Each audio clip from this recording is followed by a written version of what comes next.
नमस्कार।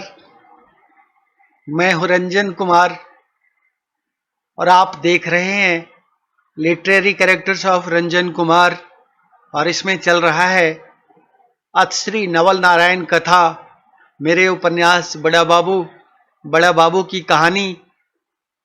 और आज है इसका छठा अंक। मेरे समझ से इसका छठा अंक ही होना चाहिए।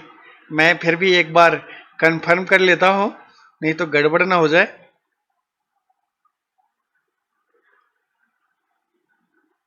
बड़ा बाबू उपन्यास से जुड़े जितनी भी कहानियां अब तक गई हैं, इन पे बहुत सारे व्यूअर्स आके प्रश्न पूछ रहे हैं। आपके प्रश्नों का स्वागत है। किसी दिन बैठ के आपके प्रश्नों का सबका जवाब देंगे। अभी आप आनंद लेते रहिए कहानी का। मैंने कंफर्म कर लिया, ये आज है बड़ा बाबू उपन्यास का अतश्री नवल नारायण कथा का ये छठा अंक, अध्याय 6। पिछले एपिसोड में मैंने आपको बताया था नवल नारायण की शादी हो गई थी और रात बहुत अधिक होने के कारण जनार्दन चाचा और संजय भैया को सोने के लिए कह के रंजन जी विदा लेके चले गए थे कि आप सोइए, अब आप फिर आगे की कहानी आपको बाद में बताएंगे। सुबह हुई अगले दिन की। मंद मंद पवन चल रही थी। बहुत ही सुहाना मौसम था। और जब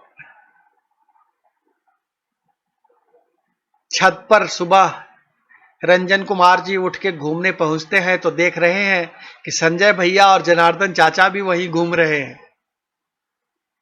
तो देख करके संजय भैया और जनार्दन चाचा बहुत प्रसन्न हुए और उन्होंने कहा कि रंजन बाबू, बहुत ही मस्त और सुहाना मौसम है, फूलों की खुशबू से महमहा रही है आपकी ये बगिया, और सुबह से ही हम लोग यहाँ पे घूम रहे हैं तो बहुत ही मजा आ रहा है छत पे घूमने में। और अब आप आ गए हैं, आप भी घूमने के लिए, तो अभी घूमते हुए में बड़ा बाबू का एक एपिसोड हो जाए। तो हमने कहा बिल्कुल संजय भैया और जनार्दन चाचा। पहले उन दोनों को हमने प्रणाम किया, सुबह की गुड मॉर्निंग की उनसे, और उसके बाद कहा कि बिल्कुल आपके आदेश का पालन होगा, आपके लिए हम चाय मंगवाते हैं। और साथ में ये सुबह के मंद मंद पवन में घूमते हुए आपको बड़ा बाबू के आगे की कहानी आपको बताते हैं। तो संजय भैया पूछ बैठे कि उसके बाद क्या हुआ। नवल नारायण को उनके फूफा ने समझाया था कि तुलसीदास की तरह तुम भी जा सकते हो। नवल नारायण की पत्नी विदा होकर चली गई थी पचनामा गांव में गदाईपुर से, और नवल नारायण की सुहाग रात नहीं मन पाई थी। नवल नारायण को सुशीला से मिलने भी नहीं दिया गया था। तो नवल नारायण के अंदर कितनी उत्कंठा बनी हुई थी कि पत्नी भी आई, पूरी गांव घर के लोग मुंह देख गए और मैं दूल्हा होकर के पत्नी का मुंह ही नहीं देख पाया हूं अब तक। सुशीला कैसी है बिल्कुल हमें तो पता ही नहीं चला। तो सुशीला को देखने की उत्कंठा में नवल नारायण रो पड़ते हैं।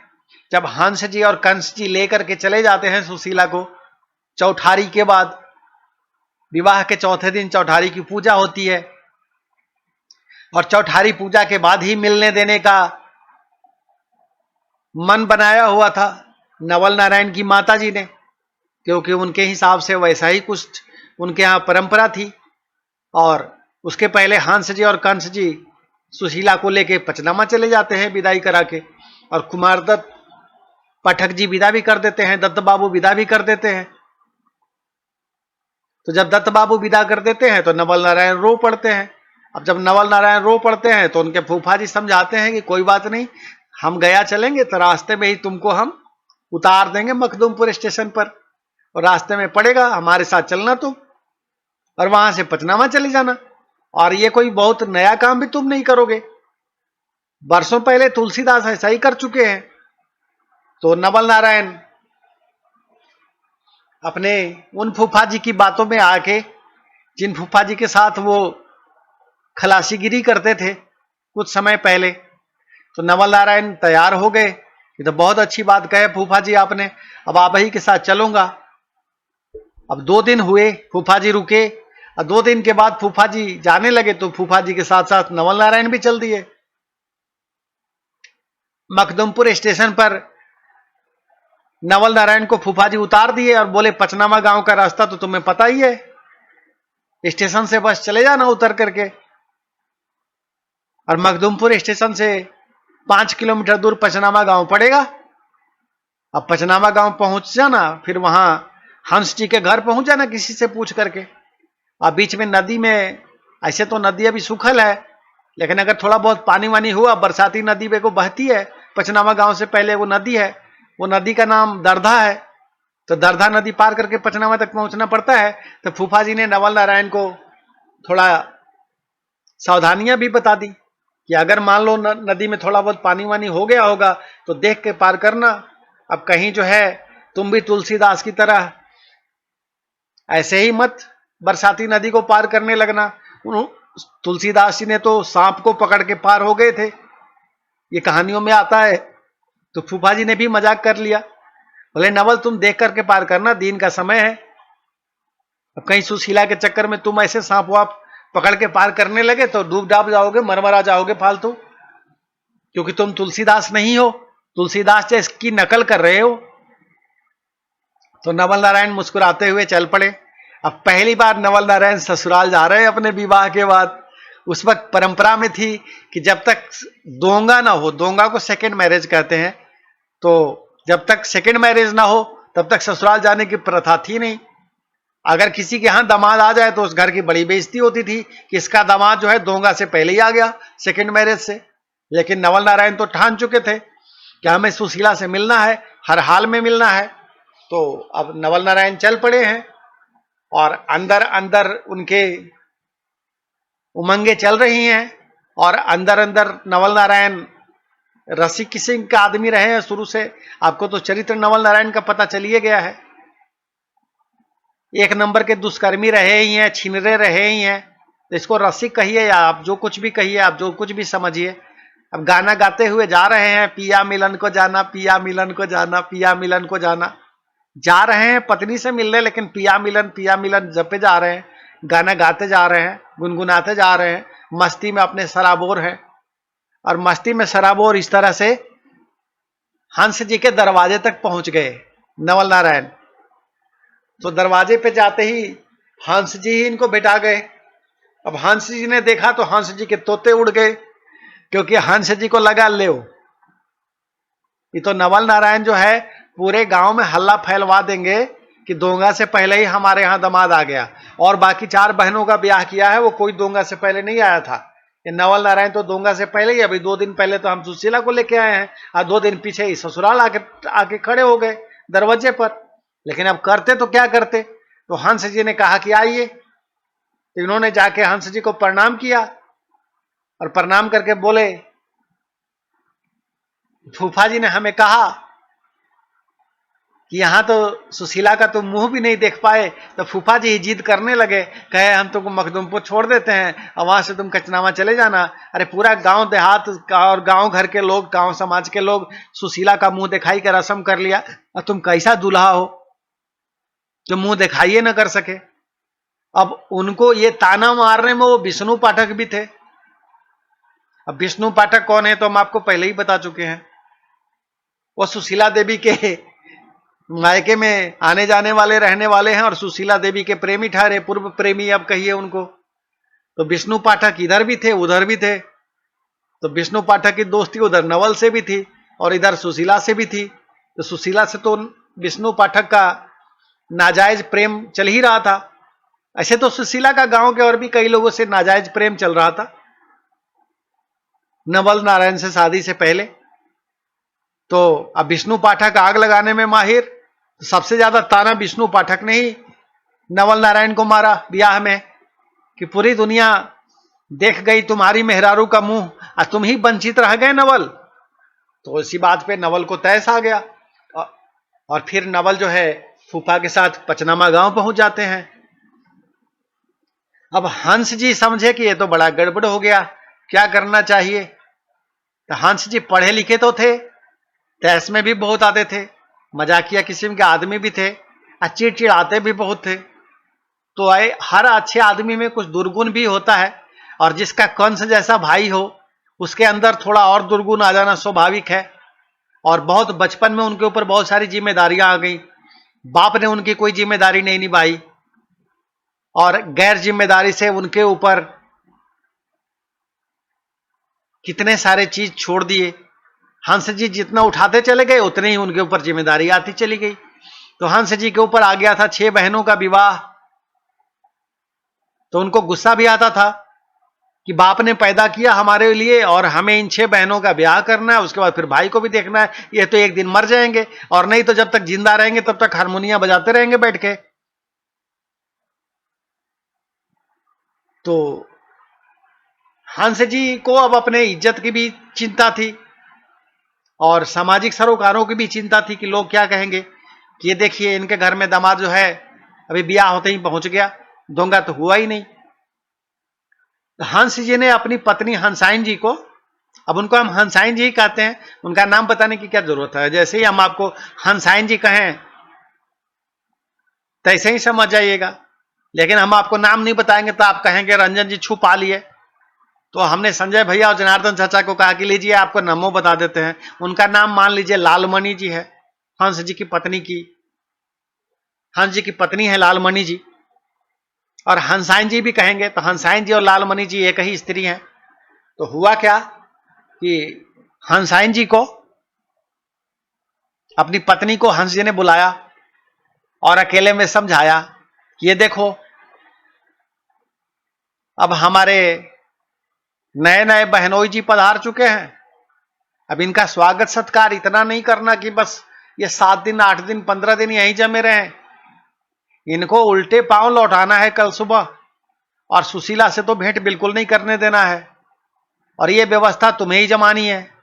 तब देख लीजिए कैसे जमाएंगे, नहीं तो ये यहीं आके पड़े रहेंगे, इज्जत तो पहले ही खराब कर दिए हैं, पूरे गांव में ऐसे ही हल्ला फैल जाएगा। तो हंसाइन जी ने समझाया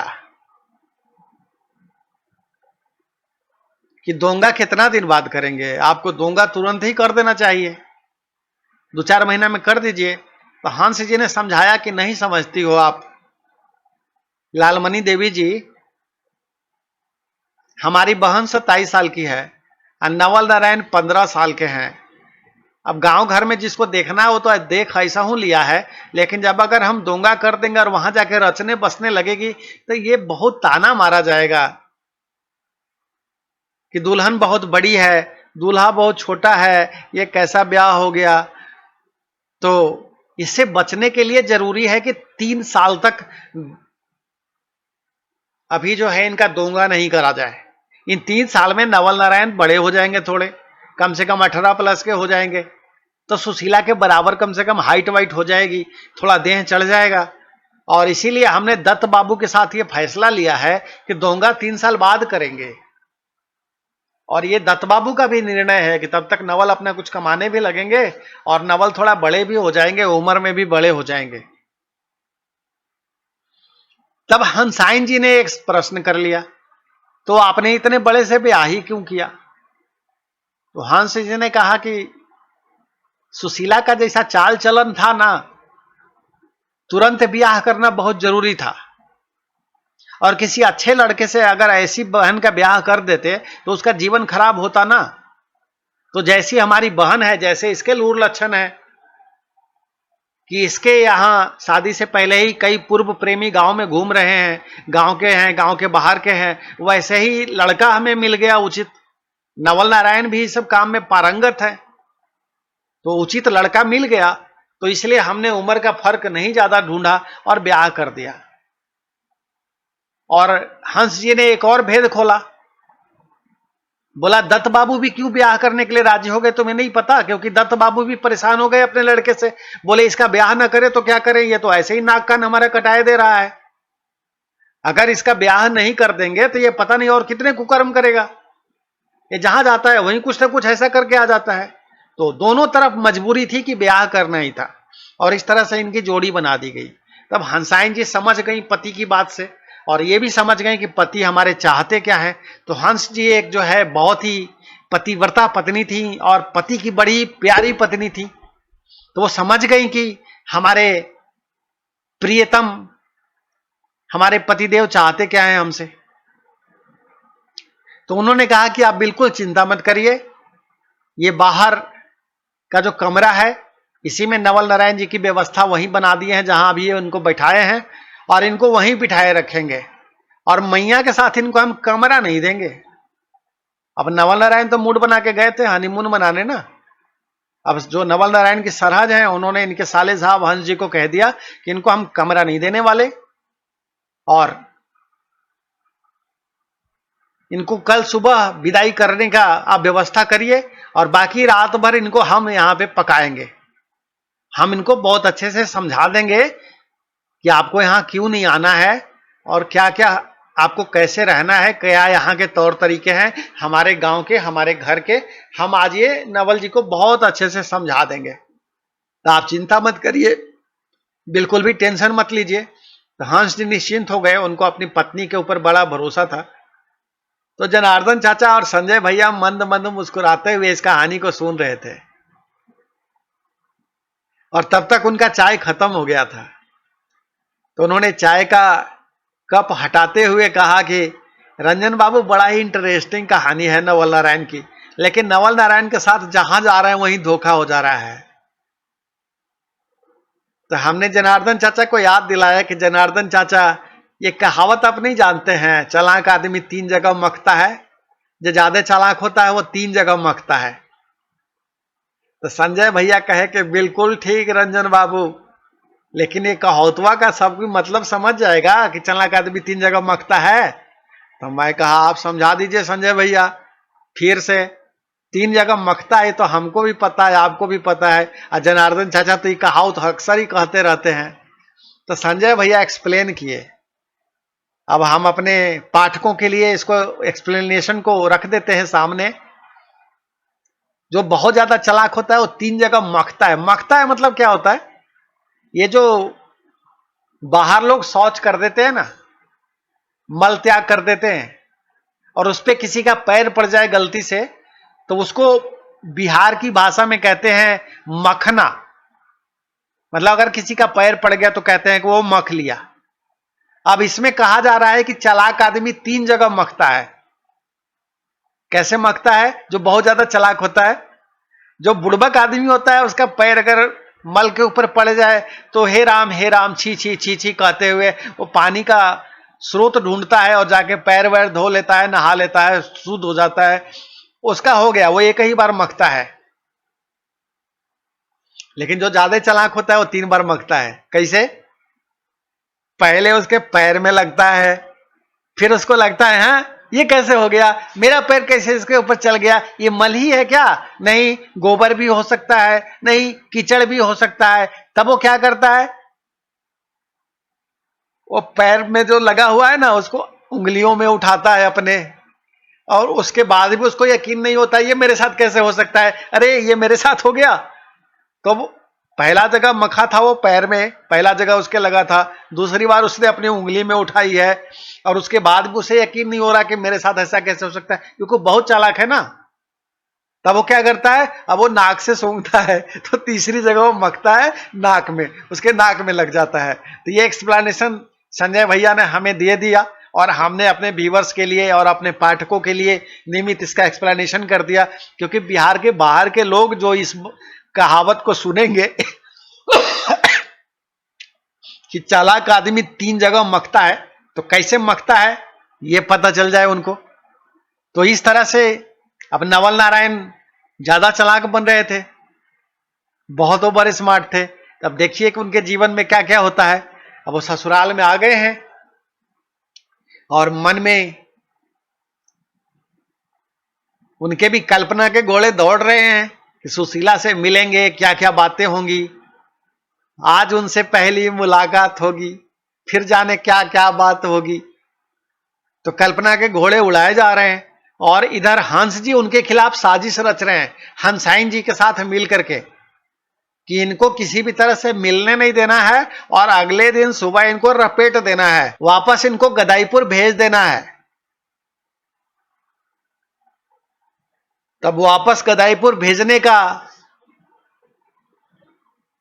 पूरा जिम्मा ले लेते हैं हंस जी और हंसाइन जी, और नवल नारायण की खातिरदारी की जाती है, छुपाने की भी कोशिश की जाती है। गांव वाले पूछने लगते हैं अगल बगल से कौन आया कौन आया।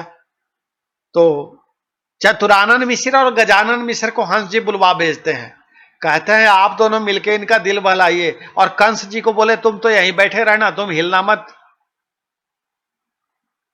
तो तुम तीनों लोग मिल करके नवल नारायण का दिल बहलाओ और बाकी का इंतजाम करते हैं, और किसी तरह से सुबह इनको विदाई करना है।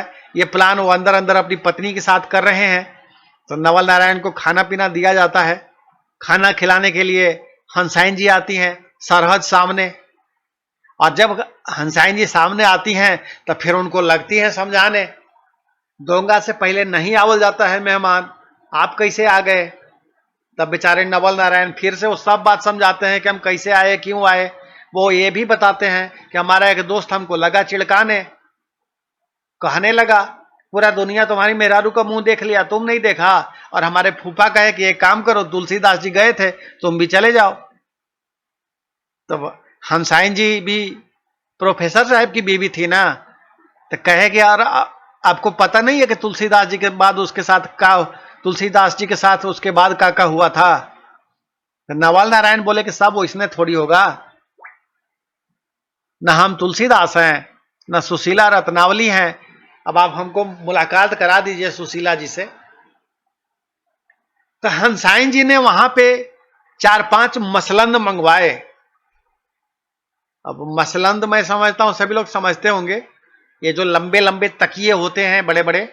तो हंसाइन जी ने 4-5 जो है पिचके पचके हुए मसलंद मंगवाए अंदर से कंस जी के द्वारा, और वो दिखाया और बोला आपको पता है मेहमान कि आपकी जो दुल्हन है वो 72 किलो की है, आपका वजन 42 किलो है, और हमारी जो ननद हुई सुशीला वो बिल्कुल भी सुशील नहीं है। सुशीला को ना, जब सुशीला रात में सोती है बिस्तर पर, ये जो मसलंद है इसके ऊपर अपना पैर रख के सोती है, और आप इस मसलंद का हालत देख रहे हैं कैसा हो गया है। ये हर एक मसलंद में 10-10 किलो रुई भरा गया था, ठूस ठूस के मोटा किया गया था। और फिर हंसाइन जी ने उनको दूसरा मसलंद दिखाया जो उस कमरे में रखा हुआ था, बोले ये सब एक साथ ही बने हुए मसलंद हैं, लेकिन सुशीला ने पैर रख रख के देखिए इसका क्या दशा कर दिया है। तो आप अपना सोचिए, अपनी खैर मनाइए। अब हमने जैसे ही ये कहा, जनार्दन चाचा और संजय भैया लगे जोर जोर से हंसने। हमने कहा इसमें हंसने की क्या बात है, हंसाइन जी उनको बता रही हैं। तो संजय भैया ने कहा ये तो डरावल जा रहा है नवल नारायण को रंजन बाबू। मैं बोला सचमुच में हंसाइन जी ने इतना डर पैदा कर दिया, बोला कि देखिए हमारी सुशीला ने मसलंदों का क्या हालत किया है। तो हर महीने में 4-5 मसलंद का वो ये हालत कर देती है, और वो बिना पैर उस पे मसलंद पे रखे सोती नहीं है। और अब आप आए हैं पत्नी को अपने मिलने, तब आप सोच लीजिए ऐसे ही आप लिकिर लिकिर हैं, आपका क्या हाल होगा। तो हुआ कि मेल मुलाकात आपका नहीं करा सकते हैं अभी, सो दोंगा से पहले मेल मुलाकात होना ठीक नहीं है। और हमारी सुशीला तो बड़ी है लेकिन आप छोटे हैं, तो आप बड़े हो जाइए थोड़ा, और जब आपका दोंगा 3 साल के बाद होगा, क्योंकि हम नहीं चाहते कि इस मसलंद के जैसा आपका हालत हो जाए, तो इसलिए आप को सुशीला से नहीं मिलावेंगे हम लोग, और सुशीला का मुंह भी नहीं दिखावेंगे। तो नवल नारायण बोले कम से कम फोटो तो दिखा दीजिए। तो हंसाइन जी ने कहा कि नहीं, फोटो नहीं दिखावेंगे, और आप हमारा इज्जत भी नहीं खराब करिएगा, और अगली बार से अगर आइएगा तो यहां पकड़ के सब बहुत पीटेगा आपको गांव वाला, क्योंकि हमारे गांव का नाम खराब होता है आसपास के 10-15 गांव में। दोंगा से पहले कोई भी दूल्हा आ जाता है तो इधर का परंपरा बहुत खराब है, उसको पकड़ के पीटा जाता है। तो आज आपको छुपा लेवल गया है इस कमरे में। अब आप सुबह होते ही यहां से चले जाइएगा, पहला ट्रेन जो गया से खुल के आता है उसको पकड़ के अपने घर लौट जाइए। और अभी 3 साल तक भूल जाइए सुशीला से मिलने का ख्वाब। पहले खूब भोजन करिए, खूब मोटे ताजे बनिए, सुशीला के लायक बनिए, उसके बाद फिर आपका दोंगा करा देंगे, तब आपका मुलाकात सुशीला से हो पाएगा। दोंगा से पहले दुल्हन से मिलने का रिवाज हमारे गांव में नहीं है, और अगर किसी को पता चल जाए तो ये हमारे गांव के अगल बगल के गांव वाला भी आपको मिल करके मारेगा। अब कंस जी बैठे बैठे मुस्कुराए जा रहे थे और हंसाइन जी ने 15 साल के उम्र के नवल नारायण को पूरी तरह डरा दिया। अब ससुराल में जहां कोई अपना ना हो, कंस जैसा साला सामने बैठा हो, हंस जैसा सार ने यह प्लान बना करके अपनी पत्नी को आगे कर दिया हो, तो नवल नारायण को तो सच में डर लगने लगा। और चतुरानंद मिश्र और गजानन मिश्र सामने एकदम आंखें फाड़ के देखे जा रहे थे। तो नवल नारायण को डर लगा कि ये सब मिलके सच में मारने लगेंगे तो बड़ा गड़बड़ हो जाएगा। और ये तो बता रही हैं दूसरे गांव वाले भी मिलकर मारने लगते हैं, इधर का परंपरा है। तो नवल नारायण ने कहा कि नहीं ठीक है, हम सुबह अगला दिन जो है पहल का ट्रेन पकड़ेंगे और चले जाएंगे। तो इस तरह से नवल नारायण ने ससुराल में, शादी के बाद पहुंचे अपने ससुराल में।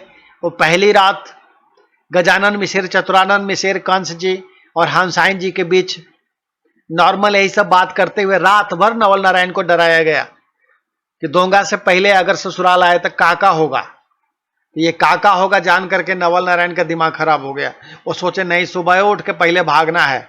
और नवल नारायण को हंसाइन जी ने ऐसा फंसाया कि घर के अंदर भी जाने नहीं दिया। वो बाहर के कमरे में रुके थे और उनको वहीं सुबह बाहर ही उनको भेज दिया गया। अपने नित्य शौचादि क्रियाक्रम से निवृत्त होने के लिए खेतों में लिया गए कंस जी। और जैसे ही आए वो बोला गया कि मुंह अंधेरिए चल दीजिए यहां से, ताकि कोई गांव वाला देखे नहीं। वह मुंह अंधेरिए चतुरानंद मिश्र, गजानन मिश्र, कंस जी।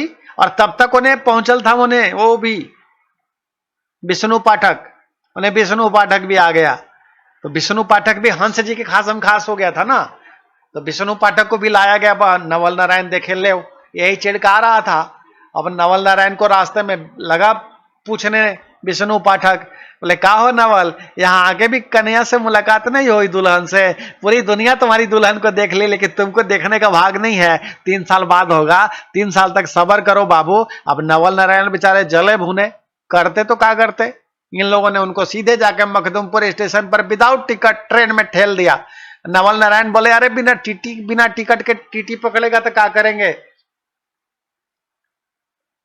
तो गजानन मिश्र बोले नहीं, हम टिकट लाके देते हैं, पहले ट्रेन में बैठो। क्योंकि उन लोगों को लग रहा था बस इसको वापस भेजना है, जैसा हंस जी ने आदेश दिया है कि इसको वापस ट्रेन में बिठाना है, तो ये ट्रेन छूट न जाए।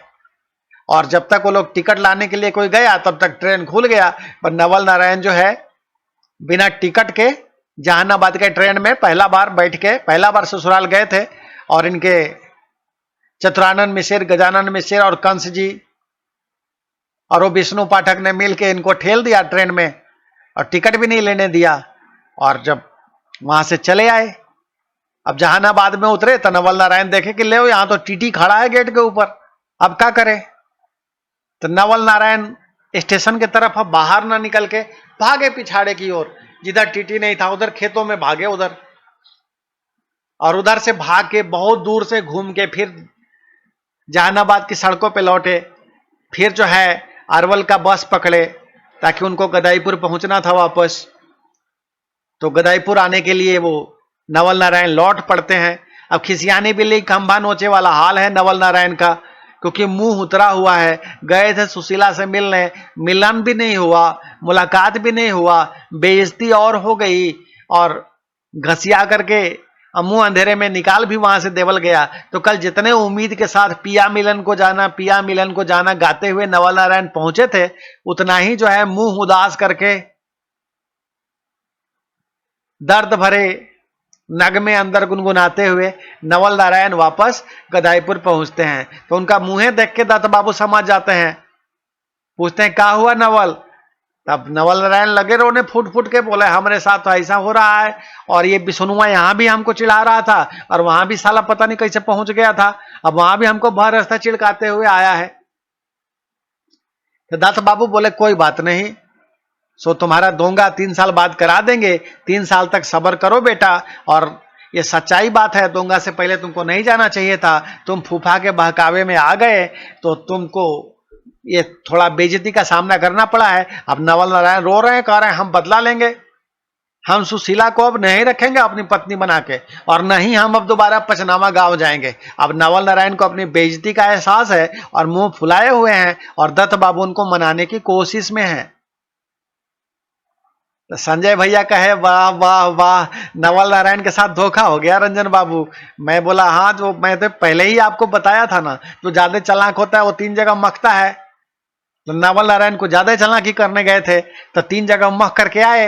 अब 3 जगह मख लिए हैं तो अब दुखी हैं, परेशान हैं। अब दत्त बाबू समझाने में लगे हुए हैं इनको। तो जनार्दन चाचा पूछे अरे आगे के कहानी बताइए, आगे के। तो हमने कहा नहीं जनार्दन चाचा, इतने बताते बताते जोर से प्रेशर लग गया है, अब लघु शंका जाएंगे। तो संजय भैया बोले हम समझ गए, ये अध्याय 6 खत्म हो गया ना। तो मैं बोला हाँ संजय भैया, इसको अध्याय 6 खत्म मान लीजिए, जब जब लघु शंका आ जाए तो समझ लीजिए कि अध्याय खत्म हो गया है। तो जनार्दन चाचा चिल्ला उठे, कहे आज भी नवल नारायण को लानत भेजने लायक कुछ है ये नहीं है। नवल नारायण तो बेचारे खाली इच्छा किए थे कि अपनी पत्नी से मिलने जाना है, उनका सुहागरात भी नहीं हो पाया था, तो इसलिए वो पहुंच गए पीछे पीछे ससुराल। और उनका वहां जो गत बनाया हंस जी ने, हंसाइन जी ने, कंस जी ने, वो गजानन और चतुरानंद मिश्र ने, और वो विष्णु पठकवा ने, तो हम इन सबको लानत भेजते हैं। नवल नारायण को लानत भेजने के लिए आज कुछ है ये नहीं है, ये सबको लानत भेजते हैं। हंस जी लानत है, कंस जी लानत है, हंसाइन जी लानत है। अब लगे जनार्दन चाचा एक एक को नाम ले लेके लानत भेजने। तो संजय भैया बोले हम इन सबको तो लानत भेजबे करेंगे, लेकिन हम नवलो नारायण को लानत भेजेंगे। ये दोंगा से पहले कहे गए थे ज्यादा चालाक बनने। तो संजय भैया चिल्ला उठे नवल नारायण लानत है, तुझको लानत है। और उसके बाद फिर संजय भैया ने उधर भी लानत भेज दिया, हंस जी लानत है, कंस जी लानत है, हंसाइन जी लानत है, गजानन चतुरानंद मिश्र तुमको लानत है, विष्णु पाठक तुमको भी लानत है। जो हंस जी के घर में पहला बार नवल नारायण दामाद बन के आए हैं तो ऐसा स्वागत किया हंस जी ने, ऐसा स्वागत किया कंस ने, ऐसा स्वागत किया हंसाइन जी ने। ऐसे कोई करता है अपने दामाद के साथ? तो लानत है, लानत है, लानत है, लानत है। वो लोग ये लानत लानत कहते रहे और मैं चल दिया लघु शंका करने, और उनको कहा कि अभी वापस लौट के आता हूं तो फिर आपको आगे की कहानी बताऊंगा। तो अध्याय 7 जब तक रंजन कुमार जी आके वापस नहीं बताते हैं जनार्दन चाचा और संजय भैया को, तब तक के लिए आप सभी जुड़े हुए व्यूअर्स, आप सभी दोस्त करिए इसका इंतजार। मैं हूं रंजन कुमार, आप देख रहे हैं literary characters of Ranjan Kumar, Shri Naval Narayan कथा, और स्वीकारिए अभी प्रेम भरा नमस्कार।